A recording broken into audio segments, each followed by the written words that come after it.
ইমামগণ বলছেন আজমাল আইম্মাতুল মুজতাহিদুন, পৃথিবীর সমস্ত আইম্মা মুজতাহিদ গণ এক মত পোষণ করেছেন আল্লাহ ইয়াজুজু আখযুল ইলম আন মুবতাদিন, বেদাতি কোন আলেমের কাছ থেকে দিন গ্রহণ করা যাবে না, ইলম নেওয়া যাবে না। ওয়াকালু, তারা বলছেন আজ-জিনা আকবারুল কাবায়ের, জিনা কাবিরা গুনাহ সময়ের মধ্যে একটা বড় গুনাহ। আখাফু আইয়াসালা শাখসু আন দীনিহি মুবতাদিআন, তবে এই বেদাতি আলেমের কাছে ইলম মাসালা দিন জিজ্ঞেস করার চেয়ে জিনা অনেক হালকা পাপ। বুঝেন না মনে হয় না? জিনা অনেক হালকা পাপ, তাহলে ভারী পাপ কোনটা? আপনি ইউটিউবে সার্চ দিয়ে দেখি কি বলে হুজুর, দেখি কি বলে হুজুর, তাহলে নিঃসন্দেহে মনে করছেন যে এই শাওয়ালের সিয়ামটা কখন রাখা যায়, দেখি হুজুরের বক্তব্যটা শুনি দেখি। আপনি শুনে আমল করবেন না, শুধু শুনতে গেলে যে পাপটা হবে সেটা জিনা করার চেয়ে বড় পাপ হবে। এমনি বলেছেন, এটা এমনি বলেছেন। আল্লাহ রাসূল কি বলছেন? ইন্না মিন আশরাতিস সাআ, 908 নম্বর হাদিস তাবরানী কাবিরের মধ্যে এসেছে, কিয়ামতের আলামত হলো, কিয়ামতের আলামত হলো আইনুল তামাসাল ইলমু আন আসাদ আনিল আসাগির, বেদাতীদের কাছ থেকে ইলম নেওয়া কিয়ামতের আলামত, ধ্বংসের লক্ষণ। ইবনে মাসউদ রাদিয়াল্লাহু আনহু বলছেন লা ইয়াজালুন নাসু বিখাইরিন মা আখাযুল ইলমা আন আকাবিরিহিম, মানুষ যতদিন সাহাবীদের কাছ থেকে ইলম নিবে ততদিন মানুষ নিরাপদে থাকবে, কল্যাণে থাকবে। ওয়াইদা আখাযুহু আন আসাগিরিহিম হালাকু, যখনই মানুষ বেদাতীদের কাছ থেকে ইলম নিবে তখনই মানুষ ধ্বংস হয়ে যাবে। পেলেন আপনি? ইবনে আব্বাস রাদিয়াল্লাহু আনহু বলছেন লা তুজালিসু আহলা আহওয়া, বেদাতি মাজলিসে যেও না, তাদের সাথে উঠা বসা করুন না। ফাইন্না মুজালাসাতুহুম মুমরিজুল কুলুব, যারা বেদাতিদের সাথে উঠা বসা করবে তাদের অন্তরটা পচে দিবে, পচে যাবে তাদের অন্তর। আস্তাগফিরুল্লাহ, আস্তাগফিরুল্লাহ। বিখ্যাত তাবেঈ ইমাম শাফিঈ রাহিমাহুল্লাহ তিনি বলছেন ইদা হাদ্দাসুকা আনা আসহাবিন নবী সাল্লাল্লাহু আলাইহি সাল্লাম, শোনো, তোমার কাছে যদি হাদিস বর্ণনা করে সাহাবীদের কাছ থেকে, ফাখুজ বিহি, তাহলে তার কথা গ্রহণ করো। ওয়াইদা ক্বালু বিহি ফি রাইহিম ফাবুল আলাইহি, যদি তারা নিজেদের মন মতো কথা বলে, বক্তব্য দেয়, মিথ্যা কথা বলে, তাহলে তার উপরে পেশাব করো। 1438 নম্বর হাদিস, জামিউ বায়ানিল ইলম ওয়া ফাজলিহি, এই গ্রন্থের মধ্যে হাদিসটা নিয়ে আসছেন। আপনি কি মনে করলেন কত নিকৃষ্ট, কত জঘন্য? তাদের বক্তব্য শোনার কারণে আজকে আপনি বেদাতের মধ্যে জড়িয়ে আছেন, একবারে জড়ায় আছেন। শেষ করে দিই, বেদাত করবেন কি কোনোদিন? ইনশাল্লাহ করবো না। বলেন করবো না ইনশাল্লাহ? হায় হায়, 2 হাতে মুসাফা করলেন, এখানে নামার পরেও দেখলাম, কেন মুসাফা করলেন 2 হাতে? এটা বেদাত না? মুসাফার যে ফজিলত, হায় হায় হায়। ইবলিস শয়তান এখানে বেদাত তৈরি করেছে 6টা। কয়টা? কারণ হলো কেউ যদি মুসাফা করে, আল্লাহ রাসূল বলছেন তার পূর্বের সমস্ত পাপকে ক্ষমা করে দেওয়া হয়, 2 জনের সব পাপ ক্ষমা হয়ে যাবে। এই জন্য ইবলিস বলছে থাম, তোর পাপ ক্ষমা হওয়াচ্ছে। 2 হাতে করে, আবার বুকে হাত দেয়, তাই না? মুখে চুমু খায়, আবার বলে দোয়া করেন যে ফি আমানিল্লাহ। আর সালাম দেওয়ার সময় আগে বলে আসসালামু আলাইকুম, ঠিক, আসসালামু আলাইকুম। এই যে এইরকম করলেন কেন? আর একটা করে কি আসসালামু আলাইকুম, আসসালামু আলাইকুম। এই যে মাথা নত করলেন কি? আপনি কি মুশরিক? কেন মাথা নত করবেন? সাধারণ একটা মুসাফাকে শেষ করে দিছে বিদাতিরা। আর কত আছে? নামাজ, সালাতের মধ্যে বেদাতে ভর্তি, জাল হাদিসে ভর্তি। আমি কত অনুরোধ করি, ভাই আপনারা সালাতটা শুদ্ধ করেন, সালাতটা শুদ্ধ করেন, সালাত শুদ্ধ করেন। সালাতের মধ্যে যেন বেদাত না ঢুকে। অজুতে বেদাত, হাত বাঁধায় বেদাত, সালাতের ভিতরে বেদাত, রুকু করায় বেদাত, আমিন বলায় বেদাত। আপনি কি মনে করবেন? হাত বাঁধছে, শিখা দিচ্ছে, ইঞ্জিনিয়ার শিখা দিচ্ছে, এই 3 আঙ্গুল এই জায়গায় থাকবে, কোন জায়গায়, আর 2 আঙ্গুল দিয়ে কবজি ধরতে হবে, ধরে সরাসরি এই জায়গায় রাখতে হবে। এই এক বেদাত। বুঝেননি কথা? বললে রেগে যাচ্ছে। হায় হায় হায়, নাউজুবিল্লাহ, আস্তাগফিরুল্লাহ। কেন সালাতের কথা বেশি বেশি বলি?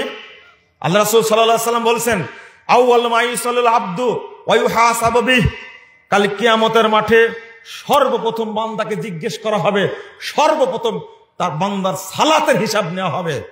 ওয়াইন কবিলা সাইরু আমালি, যদি সালাত আল্লাহর কাছে কবুল হয়ে যায় তাহলে অন্য যত আমল করেছে অটো কবুল হয়ে যাবে, অন্য আমলের হিসাব নেওয়া হবে না।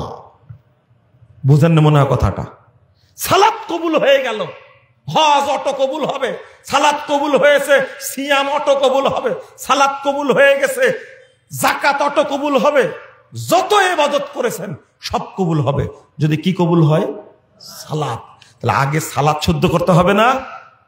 আর যে ব্যক্তি সালাত শুদ্ধ করবে তার অন্য সমস্ত আমল অটো শুদ্ধ হয়ে যাবে। যার সালাত শুদ্ধ না তার কোনো আমল শুদ্ধ না।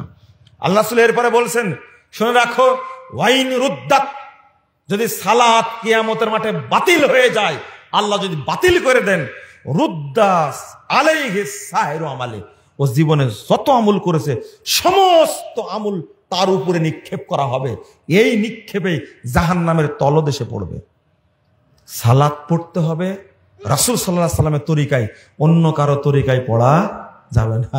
আজ পর্যন্ত মীমাংসা করতে পারল না যে এই হাতটা হাঁটুর উপরে রেখে এইভাবে টুক করে মারতে হবে, না নাড়াতে হবে, না এইভাবে রাখতে হবে। এই আমুলটা কি অনেক বড় আমুল। রাখলেন এইভাবে, হাতটা ধরবেন এইভাবে, ধরে নাড়াতে থাকবেন। কি করতে থাকবেন? নাড়াতে থাকবেন। আর চোখের দৃষ্টিটা এই জায়গায় থাকবে। বাইনা তাশাহুদাইন, আল্লাহ রাসূল সাল্লাল্লাহু আলাইহি ওয়াসাল্লাম বলছেন উভয় তাশাহুদে এটা কি করতে হবে? নড়াতে হবে। দোয়া যতক্ষণ পড়বেন, তাশাহুদ থেকে শুরু করে দোয়া শেষ করা পর্যন্ত আপনাকে নড়াতে হবে। আর এইটা নিয়ে কত টিটকারি। এক বেদাতি মোল্লা বলছেন, আপনাদের লজ্জা নাই যে, শরম নাই যে, তাদের ওয়াজ শোনেন আপনারা, বলছে এইভাবে নড়াও কেন? বকরির মতো লেজ নড়াও কেন? বুঝেননি কথা? কি ভাষাটা ব্যবহার করেছে? বকরির যখন পাঁঠা লাগে তখন নেজ লড়াই, তুমি এবার নেজ লড়া কেন? তোমার কি পাঁঠা লাগবে নাকি? এই হুজুর মুসলমানরা কাফের, সুন্নাতকে যে অবজ্ঞা করে, ভৎসনা করে, ওকে মুসলমান থাকে না কাফের হয়ে যায়? বেটা তুমি মানবে না, সুন্নাতকে টিটকারি করলে কেন তুমি? আর ওর ওয়াজ শুনবেন আপনি? শরম লজ্জা একটু করবেন। আস্তাগফিরুল্লাহ। আর আমাদের অবস্থা কি? লা ইলাহা ইল্লাল্লাহ, আস্তাগফিরুল্লাহ। আমরা দেখি না নামাজটা কার পিছনে পড়ছে। মুনাজাত যেমন বেদাত, বেদাত না? বেদাত, শোনেন, যেমন বেদাত তেমনি এর আগে মাসালাটা জানার দরকার ছিল যে যাদের আকীদা আল্লাহ সর্বত্র বিরাজমান, যারা বলে আল্লাহ নিরাকার, যারা বলে নবী হায়াতুন নবী, যারা বলে নবী গায়েব জানেন, যারা মাজার পূজারী, কবর পূজারী, পীরের মুরিদ, যারা তাবিজের ব্যবসায়ী, তাদের পিছনে নামাজ হবে না। এইটা জানলেই তো মুনাজাতের প্রস্তুত দরকার হয় না। দরকার হয়? আমি তো যাবই না ওখানে। একজন প্রশ্ন করছে আমাকে যে 20 রাকাত তারাবি হয় আমাদের বাড়ির পাশে, তা আমি 8 রাকাত পড়ে বেরিয়ে আসব, এটা কি আসা যাবে না 20 রাকাতে পড়তে হবে? সাথে সাথে আরেকজন বলছে আমি 8 রাকাত পড়ি তারাবি আর বাকি 12 রাকাত পড়ি নফল। রে ভাই কি চালাক রে ভাই, কল্পনা করা যায় না। এটা হলে ইঞ্জিনিয়ারিং বুদ্ধি। কি বুদ্ধি?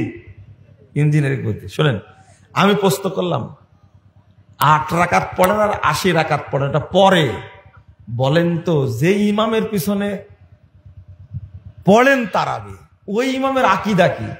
তখন পট করে বলছে, ওই ইমামের আকীদা কি? ওই ইমাম গত খুতবাই বলেছে, যে বলবে না নবী হায়াতুন নবী, এটা যে বলবে না সে কাফের। তা আপনার এখনো লজ্জা হয়নি ওর পিছনে এখনো নামাজ পড়তে চান আপনি? আপনারা কি বুঝলেন? আপনারা কি বুঝলেন? হায়াতুন নবী মানে নবী কবরে জীবিত আছে, থেকে উম্মতকে উপকার করতে পারে, উম্মতের বদদুয়া দিতে পারে। বুঝেননি কথা? এই আকীদা কি আকীদা? কুফরি আকীদা। কি আকীদা? কুফরি আকীদা। যে ইমাম এই আকীদা পোষণ করে, কিসের 80 রাকাত আর 8 রাকাত আর 20 রাকাতের খেতা, ওটা বাদ। এর পিছনে কি হবে না? নামাজই হবে না। আপনি পড়লেন কেন? এখন এক মৌলবি আমাকে বলছে, আপনি কোরআনের আয়াত জানেন না? আল্লাহ বলছেন ওয়ার কাউমার রাকিন, তোমরা রুকুকারীদের সাথে রুকু করো, রুকুকারীদের সাথে রুকু করো। কেন রুকু করা যাবে না? নামাজ পড়া যাবে না? একজন নামাজ পড়ছেন, জামাত হচ্ছে, আমি শরীক হবে না কেন? আমি বললাম যে কাদিয়ানিরাও তো নামাজ পড়ে, নামাজ হবে না? বলেন, আপনারা বলেন, কাদিয়ানির পিছনে নামাজ হবে? কেন হবে না? আর রুকু করে না ওরা? রুকু করে না ওরা, নামাজ হবে না কেন? আকীদা ঠিক নাই। এখন বলছে শিয়ারাও নামাজ পড়ে, ওদের পিছনে নামাজ হবে? ইহুদিরাও পড়ে, নামাজ হবে? আসলে আয়াতটাই বুঝিনি। এর নাম হলো মানহাজ। ওর কাউমার রাকিন, ও রুকুকারীদের সাথে রুকু করে, এই অর্থ না। কুনু মাল মুমিনিন, তোমরা মুমিনদের সাথে রুকু করো। কাদের সাথে? মুমিন। এটাই হলো মানহাজ। এইটা না বুঝলে কোরআনের অর্থ, হাদিসের অর্থ আপনার মতো করে করলে আপনি শেষ, আপনি ধ্বংস।